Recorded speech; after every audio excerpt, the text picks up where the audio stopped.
Bienvenidos otra vez, otro viernes, seguimos con patrones. En este caso es corta la charla, más corta que otros días, pero vamos a centrarnos en estos tres patrones, ¿sí? Adapter, Decorator y Facade o Facade, como quieran pronunciarlo. Empezamos con Adapter.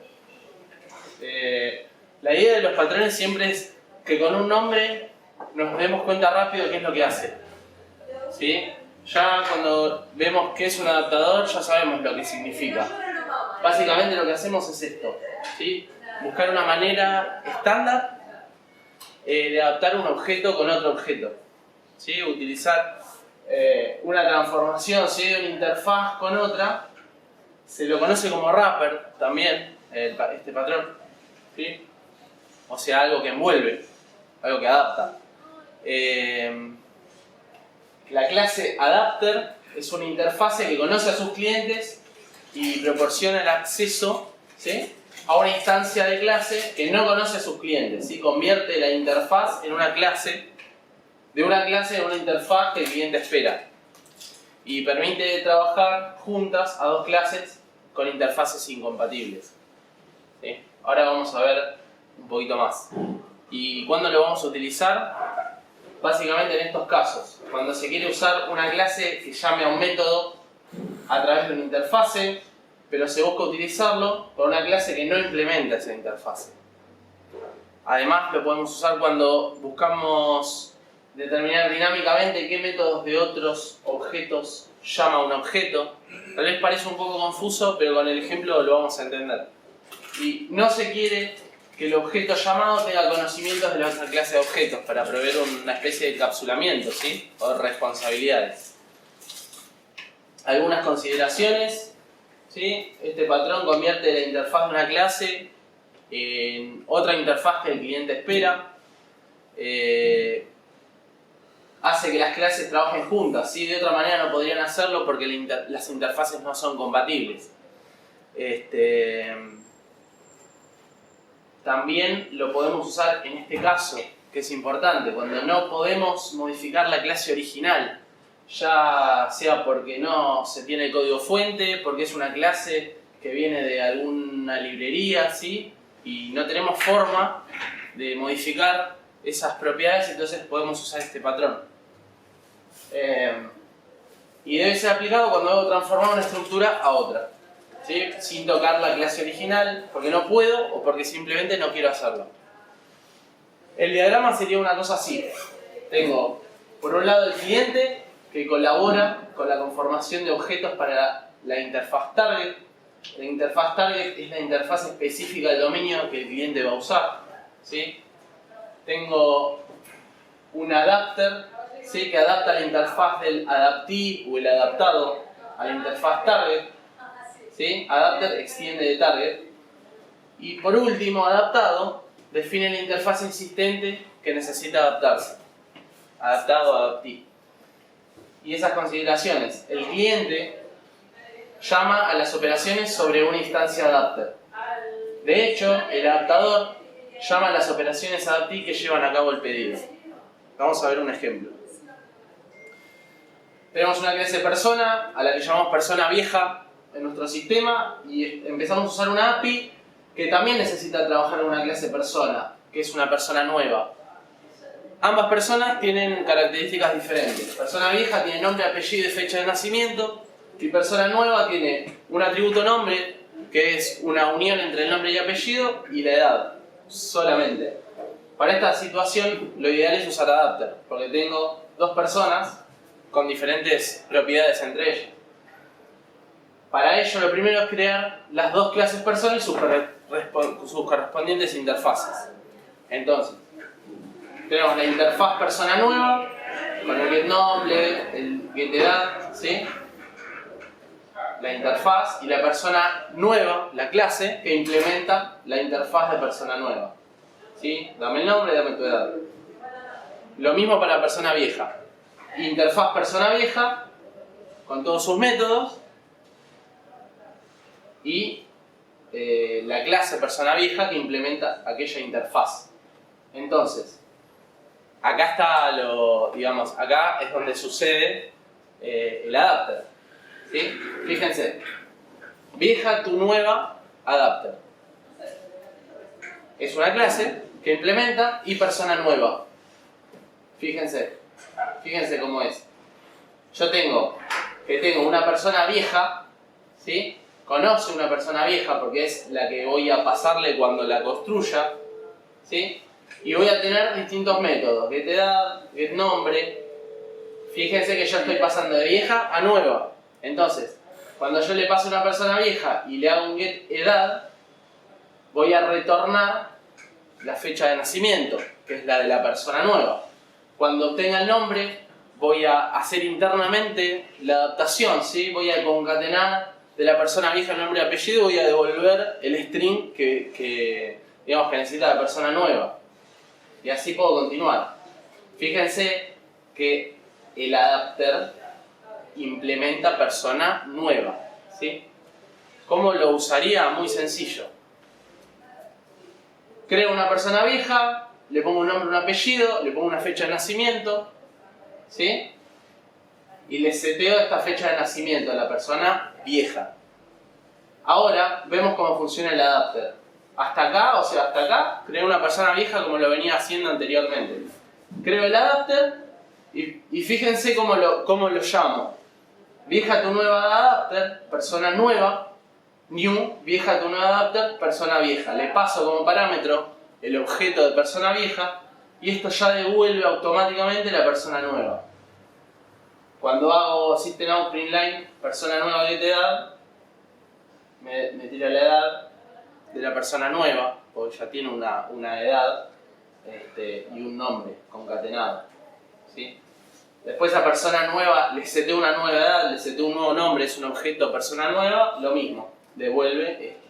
Así que básicamente, ¿qué consecuencias nos trae el uso del adapter, de este patrón? El cliente y las clases adaptee o adaptadas permanecen independientes unas de las otras. Puedo seguir trabajando independientemente con personas viejas y personas nuevas. Puede hacer que un programa sea menos entendible también, ¿sí? Porque voy a crear adaptaciones entre una clase y otra, agrego cantidad de clases, ¿sí? Agrego complejidad. Permite que un único adapter trabaje con muchos adaptees, es decir, que el adapter por sí mismo y las subclases, si es que las tiene, puedo hacer de vieja nueva, de nueva vieja, otro tipo de persona, ¿sí? ¿Teléfono? Y el adapter también puede agregar funcionalidad a todos los adaptees de una sola vez. También. Se puede llevar a cabo con varias técnicas, de las cuales las más usadas son la 1 y la 4, ¿sí? Creando una nueva clase que será el adaptador que extienda el componente existente o utilizar solo las interfaces para la comunicación entre objetos. Las otras variantes son pasar una referencia a los objetos cliente como parámetro y hacer la clase adapter una clase interna de la clase adaptada. Son todas las técnicas de implementación de este patrón. Pasamos al patrón decorator. Lo mismo, con un nombre vemos rápidamente un pantallazo de qué significa. Este patrón es muy usado, es una especie de encadenamiento dinámico de propiedades. Acuérdense, por ejemplo, cuando vimos Strategy, que yo encapsulaba algoritmos en objetos. Bueno, con el patrón decorator le agregamos una funcionalidad adicional a la propiedad de herencia de clases. Vamos a ver. Permite añadir responsabilidades a objetos concretos de forma dinámica. Yo tengo objetos concretos y puedo añadir responsabilidades, ¿sí? Los decorators ofrecen una alternativa más flexible que la herencia para extender funcionalidades. A veces se desea adicionar responsabilidades a un objeto, pero no a toda la clase. Yo tengo una clase definida y a un objeto en particular le quiero agregar ciertas cosas. La solución flexible es la de rodear el objeto con otro objeto, que es el que adiciona la nueva responsabilidad. Este nuevo objeto es el decorator o el decorador. ¿Y cuándo lo vamos a utilizar? Cuando hay una necesidad de extender la funcionalidad de una clase, pero no hay razones para extenderlo a través de la herencia. si se quiere agregar o quitar dinámicamente la funcionalidad de un objeto. Algunas consideraciones, ¿sí? Dado que este patrón decora un objeto y le agrega funcionalidad, suele ser muy utilizado para adicionar opciones de embellecimiento en las interfaces al usuario. Y una situación hipotética: vamos a comprar una PC de escritorio, ¿sí? Una PC estándar tiene un precio fijo. Si le agregamos otros componentes, por ejemplo un lector de LCD, de un lector de CD, el precio varía. Si le agregamos un monitor LCD, varía también. Y así cada componente que yo le agregue. Este es un caso típico para usar Decorator, porque si yo lo tuviera que modelar en un diagrama de clases, tendría que crear PC con monitor, PC con CD monitor, PC, y así. Se van haciendo la idea de que es una combinatoria exponencial. Si tuviera 10 propiedades que puede llegar a tener, sería un factorial de 10 o de cantidad de clases que yo tendría que diseñar, ¿no? que pensar. Entonces, con un patrón decorator, tal vez crear un PC y mediante el decorator agregarle, bueno, el CD y el monitor solamente, puede andar. ¿Cómo sería el diagrama? Una cosa así. Tengo un componente abstracto, tengo el componente concreto, ¿sí? Y tengo el decorador. El decorador mantiene la referencia al componente, ¿sí? Y a su vez tengo decoradores concretos, ¿sí? Que van a extender del decorador abstracto, ¿sí? Se van viendo la idea de que los patrones se repiten mucho, esto de lo abstracto y lo concreto y las referencias entre ellos. El componente define la interfaz de los objetos a los que se le puede adicionar las responsabilidades dinámicamente. El componente concreto define el objeto que se le puede adicionar la responsabilidad. El decorator o el decorador mantiene la referencia al objeto component, ¿sí? Y define una interfaz de acuerdo a la interfase del componente. Y el decorador concreto adiciona la responsabilidad al componente. Vamos a ver un ejemplo bastante sencillo, parecido al de la PC. Vendemos autos, somos una concesionaria y el cliente nos puede pedir ciertos componentes adicionales, aire acondicionado, reproductor MP3, entre otros. Para cada componente que se adiciona, el precio varía. ¿Cómo lo modelaríamos?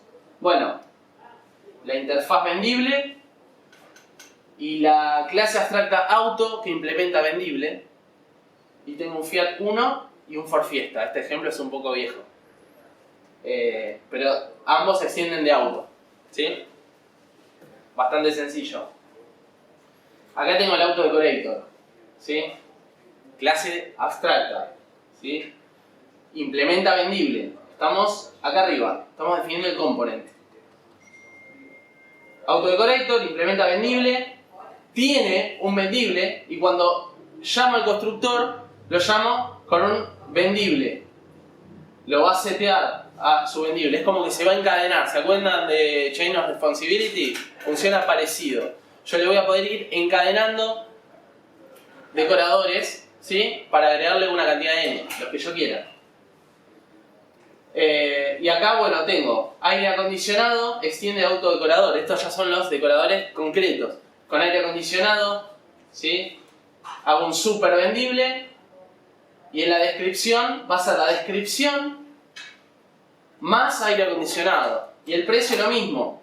Va a ser un get vendible más el get precio, ¿sí? Más el precio de sí mismo.